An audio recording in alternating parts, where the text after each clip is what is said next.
Well, we're here in MDI High School during the summer. It's very quiet. There's lots of activities going on, but no students. Wendy Littlefield is here, and we're in the Higgins Demas Theater, the stage here, the Black Rose stage. And we're sitting here because July is National Bereavement Month. It is. Bereaved Parents Awareness Month. Okay, yep. I knew I was going to get that wrong. And you lost a daughter. I did. And you know, you asked me to come down and do this, and all I can say is no parent should ever have to bury their child. And no. Unfortunately, it does happen, and you're here to kind of tell us about it and how people, people don't know how to act. It's like, oh my God, what am I supposed to say to you? What am I supposed to do? And we're just going to try and offer some advice. And that's really why I wanted to do this. When I realized that July was National Bereaved Parents Awareness Month, I kind of felt like, there's awareness months and weeks for everything out there. But this is kind of a taboo subject because it is hard to talk about. Oh. It's hard for the parent, it's hard for the community, it's hard for the family, but it can be talked about. Okay. And so for me, I'm 5 years into this journey. My daughter, Ashleigh, was 18 when she died, just 2 months shy of her 19th birthday. Yeah. And so her birthday will be July 30th. And you say that, and it's her birthday will be, and her birthday is.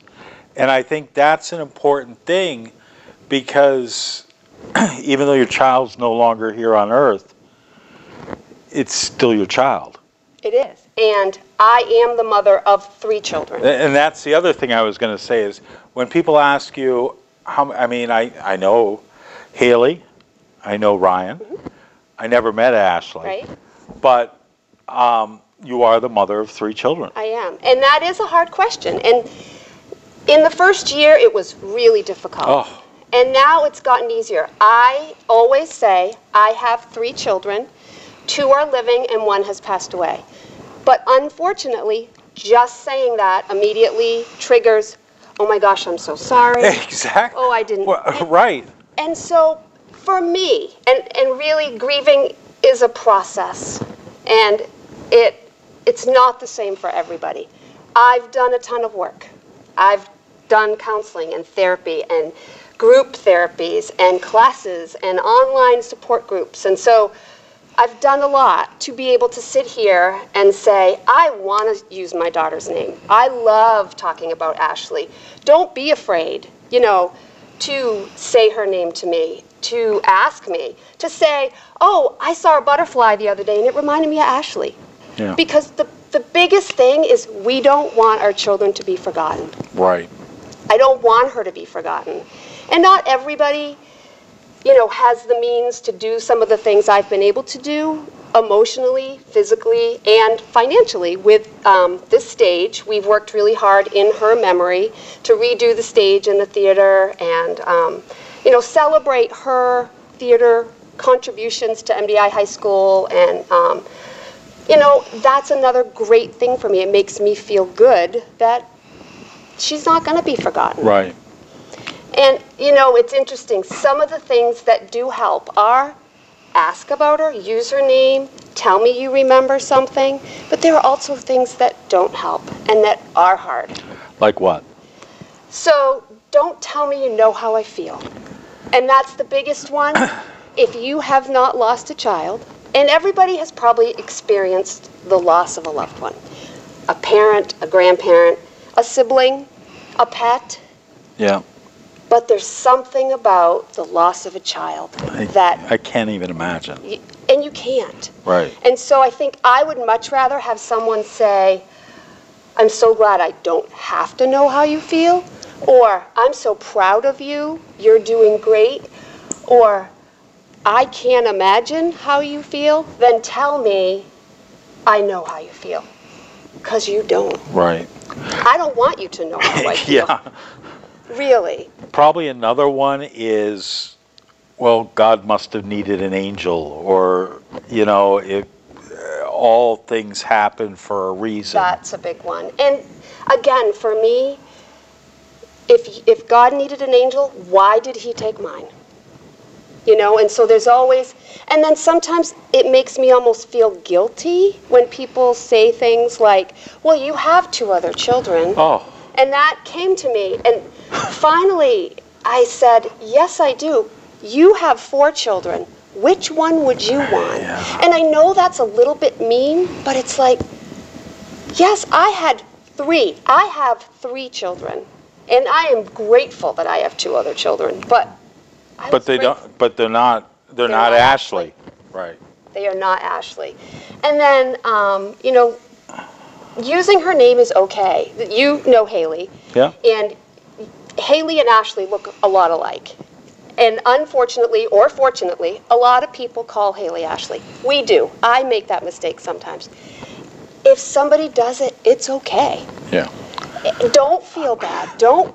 And as a matter of fact, Haley now has sort of said, Mom, I guess I kind of feel like it means they're thinking of Ashleigh.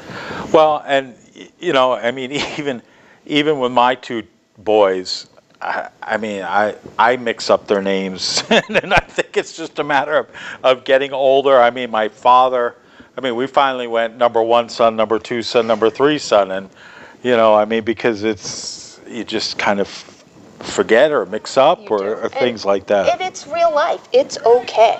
Yeah. So, and then I think, you know, recognizing that the angelversaries, like for me, and that's what I call it, an angelversary, those are hard. Oh. And anything, especially that first year or those first 2 years, every 30th of the month for me was always hard. You know, obviously her birthday, the other things that the family does, the holidays have got to be just, I mean, especially as you were right in that first year, 2 years, and not that it gets any easier, but you do develop new traditions, and I mean, and I think probably you have to as a means of coping. And you do, and that's another thing. A lot of times people will say, I don't know how you do it. And that's okay to say that, but what choice do I have? So you can crawl up in a rock, I mean, under a rock, and refuse to go on. Right, and I kind of, again, there are those days that you feel like, I don't have the energy to get out of bed. But then you do, and you get dressed, and you look okay, and you go to work, and you are successful, and, you know, you make a difference. And so then I'm celebrating her life, too. And, but, you know, like that, so instead of saying, I don't know how you do it, say, I'm proud because you got through today, or her birthday, or the holiday, and the no new memories. Yeah. So that's been a new sort of adjustment for me, and particularly when Ashleigh died, her sister was in 7th grade, her brother was in 8th. Now they're both going away to college. So there's been graduations, there's been games, there's been athletic successes, there's been academic successes, and, you know, I don't have any new to report on Ashleigh. And so that's hard. And so I do, sometimes I say, oh, Ashleigh loved show choir, Ashleigh did drama, just to keep remembering and keep using her name and keep, you know, and, but again, it's about being aware, it's about remembering her and remembering she was here and is here. Right. What are some of the groups that you know of? I mean, so if people are dealing with this, what are some of the resources that they can turn to? And I know that you've been really good with other people in terms of helping them when they've been through that situation. Yep. So the local group that was the biggest help for me was Hospice of Hancock County. So, when I thought of hospice, I thought of, you know, people on the long palliative care type thing. Yeah. And so after Ashleigh died, I actually got a memo, a letter in the mail from hospice that said we can offer grieving parent support groups and one-on-one, free of charge. Wow. And so at that point, because I was willing and wanted to get help and be helpful. I did call them. I went one-on-one every week. And, you know, Mary Carol Griffin, who is no longer there, but was, you know, a wonderful resource for me. We did a lot of one-on-one. Then I did a group therapy group therapy, which was 12 weeks. Every Tuesday night, it was a group of parents. We were all at different ages. We had all lost our children, but some were a little younger. In different stages of grief, yeah. Yep. And also different ways of death, which can also contribute to. Right. So that was a great help. Then I decided I wanted to learn more about helping parents, so I actually took the class to be a grieving parents, you know, supporter. And I haven't led groups yet, while I can. I've done more one-on-one things. And for me, that's one of the things when I was going through support, no one ever said to me, I too have lost a child. Friends, I did have friends that reached out to me that had lost their children, and that was because they got it. And so I wanted to be that person that hospice could rely on if they had an adult like me come in and be like, I really want to talk to somebody else that's lost a child. Yeah. And then there's online support groups. There's Compassionate Friends, which is an online organization. And then individual therapists. You know, we have several great counselors on this island and afar, and I met one-on-one again with one on my own, Pam Parvin. We became friends. Like, she was, I'd go each week, and I just needed someone to talk to, and she was there for me. I don't go anymore. I provide that for other people. And then a lot of books, a lot of research, a lot of how can I get up each day and celebrate what Ashleigh gave me. And I guess that's the important thing is that in spite of all the grief or through all the grief, you have to continue on, because whether it's because of your spouse or because of other children, I mean, as much as we just like to sit there and just sob and sob and sob, you can't. You can't. And I remember the night that Ashleigh died, and it, you know, for us it was very sudden. She died very quickly from a pulmonary embolism with no symptoms. And I went to a friend's house when we got home from the hospital, and I sat at her kitchen table and I looked at her and I said, what am I going to do? Like, how am I going to do this? Yeah. And she took my hand and said, I don't know, which was what I needed to hear. Right. And so, you know, you go home and you go to bed, and tomorrow comes. Yeah, and you know, the only thing I can relate to that is when I had nasal cancer, and I went through it all, and then I was going through, had to go have chest x-rays all the time, and they said, we need you to come right back because we've seen a spot on your lung. And I remember just going, oh my God, I don't know how I can do this all again. But then it was, and thank God nothing happened. It was just a bad film. But I remember, you know, thinking there and saying, no, you can do it. You have to do it. And if that's what it is, you're going to get through it. But it is, I mean, when you get bad news like that, when there are life-altering changes, decisions, things like that, it crushes your spirit, it crushes your soul, and that's how you've got to just rely on others, rely on your faith to go back up from the ashes. And family. I mean, I was also lucky that I have family around. My parents are still both living, and you know, my mom is my rock. When I need to cry, she'll cry with me. Right. When I need to laugh, she'll laugh with me. And I think that's the other piece for my friends. I've been good about being vocal. This is that's one thing about Wendy Littlefield is there's no lack of volume that goes. Nope, there is not, and I'm proud to be able to. You know, when I come in here, it's really, if I've heard a song and I'm sad, by the time I get out of my car and walk through the hall, people know. Like, I've already given off that vibe. Right. And sometimes, you know, Bo Green will walk in and she can sense it. She had a significant loss, and all she does is put up her hand and we do a little high five, a little hand squeeze, and we get it. We got that energy, and that helps me to get that from my coworkers, from my family. But again, you gotta reach out, you gotta accept it, and you gotta know you're not alone. You're not doing anything wrong. The statistics, I didn't know a lot of the statistics about parents because it's, like you said, it's taboo. It is taboo, and it's not the natural process. You do not bury your child. No. And in the United States, just in the U.S., 53,000 parents, children, are buried. So that theoretically could be 100,000, you know, parents that are, and children in that study were any parent that, you know, and some of them are 30 or 40, but still, it's still the child. I don't think it matters. No. I was talking with a woman that lost a very young, an infant, just lived a few days. And she said to me, you know, how are we similar? How are we different? And I said to her, one of the biggest differences is I do have 18 years of memories. Then I have 50 years of dreams.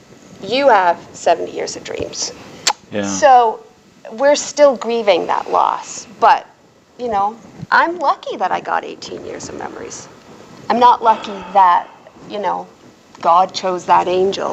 But signs are another thing. Right. And I know you believe in that. I do, and some people don't, and that's fine. Yeah. You don't have to. This morning, because I was thinking about this, and I was filling my car up, and a black feather, which is one of the signs that I get. And if you knew Ashleigh, she loved black and dark purple, and she was kind of a deep, mysterious kid. But a black feather blew out of nowhere, sort of over in front of me and right to my feet. And it was like, thanks. And that's powerful stuff. It is powerful stuff. And people say pennies and nickels, and I've heard, you know, wonderful stories from other friends that have lost children, and it's those little things. And you know what? Maybe it was a crow feather that blew in, but for me, that was that little black angel feather that blew in just to remind me that she a little bit of Mom, you've got this. Yeah, and that's the other thing for me is I don't have any regrets. Yeah. I know she knew we loved her. I mean, we were unusual, but I've worked so hard to be able to sit here and be like, if you've lost your child, you can do it. You can still be sad and grieve as long as you smile at the end of the day, or remember, or cherish, or, you know, and there are still days, don't get me wrong, that I'm like, oh, I'm so tired and sad today. But as long as tomorrow I come back to work and I am a mom and a wife and a daughter, and I mean, then those are the things that are important. Yeah. If somebody's lost a loved one and wants to reach out to you, what's the best way for them to get a hold of you? Through Facebook? I'm on Facebook. They can certainly call Hospice of Hancock County. They do have my information. And I'm in the book. And I work at MDI High School. And I'm here year-round. I'm one of those, you know, lucky ones. employees that are here year-round. So they can always call the school and ask for me, too. The number for the school is 288-5011. Yeah. And then my home number. I'm happy to give it out. If you want to talk to me and share, we could share who our kids were. Right. You know, even if we sit down and have a cup of tea and you tell me about your child and I tell you about mine, that's a great thing. But my home number is 276-3839. So I'm home, but I just, you know, I want people to know that it's okay to talk about it. Yeah, and it's I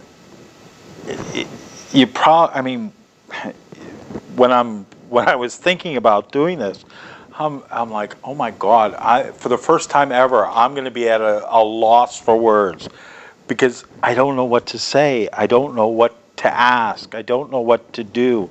I don't know what's appropriate. And that's part of society, because you don't want to make the other person feel bad or, you know, lead you down a path that, oh my God, you know. And so that is hard. And even if you do say, because sometimes those things do come out. I mean, it's reality, it's society.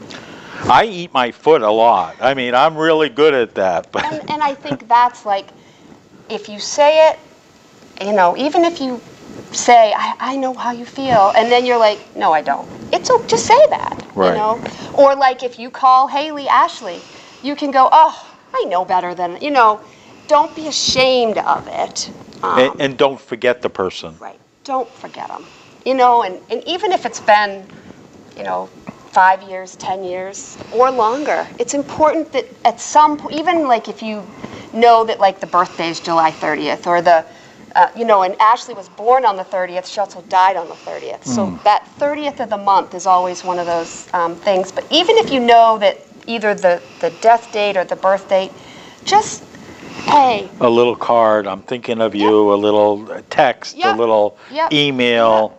You know, and a flower, a daisy, you know, just to say, hey, thinking of you, know it's a tough time of year. Yeah. You know, and even like, you know, if it's not the butterflies or those types of things, even if, you know, your kid was an athlete, like, you know, and played baseball or something like that, it could be, hey, you watched a great Red Sox game the other night. I bet he would have loved that. Yeah. Just that you think of them too. Right. And I think that's the important thing, because even though you've lost a child, the child's memory, the child's face, the child's essence never leaves your heart, your brain, your eyes.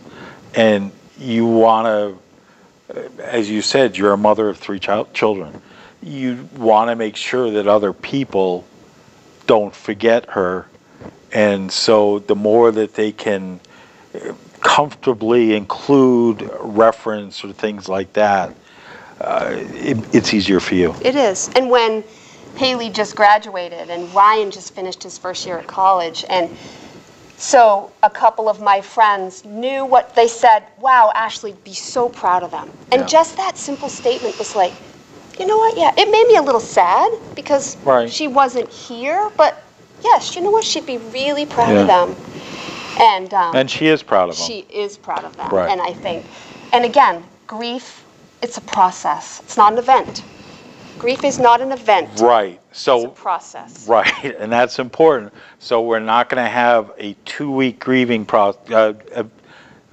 period and then it's over. Nope. Because. And a lot of people think that after the first year, it gets easier. It doesn't get easier. It gets more familiar. Right. And every new thing, like I've already obviously. The first Christmas, the first birthday, the first of everything can open up just the waterworks, the torrent of tears. I can be walking in the grocery store and walk by the Diet Coke. And Diet Coke was Ashleigh's drink. It's what she drank. Nobody else in my house drank it. For the first year, I couldn't even go down the soda aisle because you'd stand at the Diet Coke and be like. So several weeks ago, months probably now, someone posted a picture of the, you know, with Ashleigh's name on the label. Oh, yes, yes. So, you know, you're drinking with the, and it was, again, they said nothing, they just posted, and it was like, oh, you know, that was just this cool little, but you're right. I mean, the waterworks come, the sadness comes, the happiness comes. I'm sure when and if Ryan and or Haley, you know, get married and have children. I mean, these are all things that she won't be able to be part of here. And, but it's, you know, we won't ever forget her. Right. And I won't forget the children of the people that are close to me that they have lost. And I think those are the people that reached out to me early on. And it just was staggering to me how many of us there are. Yeah. If you've lost a loved one, whether it's a child, whether it's any loved one, I mean, there are resources for you to call upon. You're not alone. And the one thing I think that we can both safely say is you've got to reach out. You've got to get help. Life goes on. Life changes. But life does go on, and we need you to be part of it. And your family needs you to be part of it, and you've just got to get those resources to somehow be able to cope. And if you have a friend that's lost a child, reach out to them. You know, even if you say, I saw this interview and I just wanted to remind you that don't be afraid to reach out and use their names. And remember, it's a process. Yeah. Thanks for watching, and good luck. Thank you.